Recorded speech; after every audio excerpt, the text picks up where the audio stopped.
L'alternance pacifique entre la Côte d'Ivoire et le Burkina Faso, ça se raconte déjà haut et fort.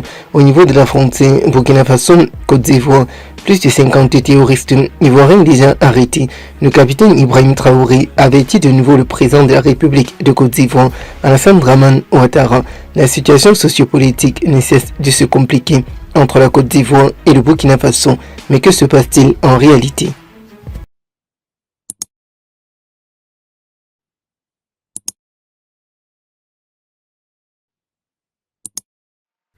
Au niveau de la frontière Burkina Faso-Côte d'Ivoire, ça se racontait déjà. Attaque terroriste entre le Burkina Faso et la Côte d'Ivoire.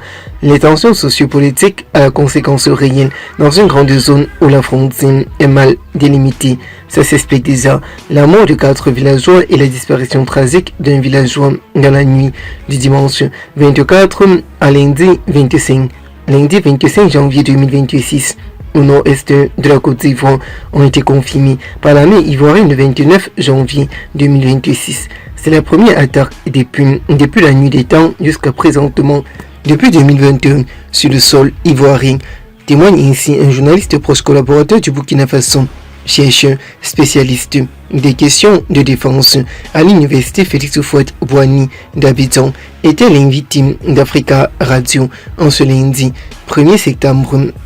Pour nous parler de cette tension sociopolitique au niveau de la frontière Burkina Faso-Côte d'Ivoire. Le décès tragique de plus de 4 villageois et la disparition tragique d'un villageois dans la nuit du 29 janvier 2026 en a profité de l'occasion pour en parler. Le capitaine Ibrahim Traoré sur la situation sociopolitique. Nous voyons très bien comment l'armée ivoirienne pénètre au niveau des frontières Côte d'Ivoire-Burkina Faso pour implanter le drapeau de la Côte d'Ivoire. On confirme certaines sources concordantes. Pour l'armée ivoirienne, les faits et gestes se sont déroulés dans le nord-est de la Côte d'Ivoire, à 200 km du Burkina Faso. La nature de cette attaque est pour le moment inconnue, mais quelles sont les dernières hypothèses avancées par le capitaine Ibrahim Traoré?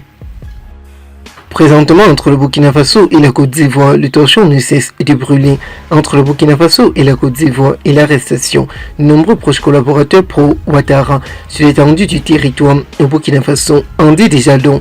Nous sommes dans une grande zone assez loin du cœur d'Abidjan, du cœur de la Côte d'Ivoire, donc assez vulnérable par rapport au reste du nord de la Côte d'Ivoire. Quand on a une écho total de cette attaque particulièrement, il y a eu une piste qui a été la première à être envisagée, mais les premiers éléments d'enquête montrent que ce n'est pas la piste privilégiée au devant de ce qui se raconte en réalité. On pensait plutôt à d'autres attaques terroristes qui pourraient venir brandir le capitaine Ibrahim Traoré de son trône.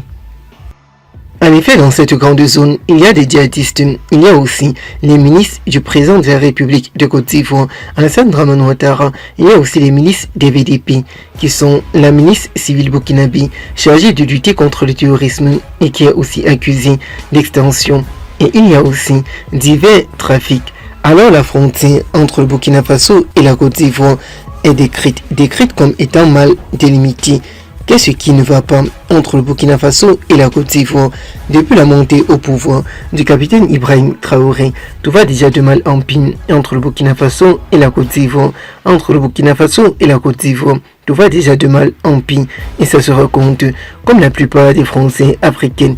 Il y a les problèmes entre les pays, surtout concernant les villages des forêts auxquels plusieurs petits rivières ne cessent de séparer cette frontière.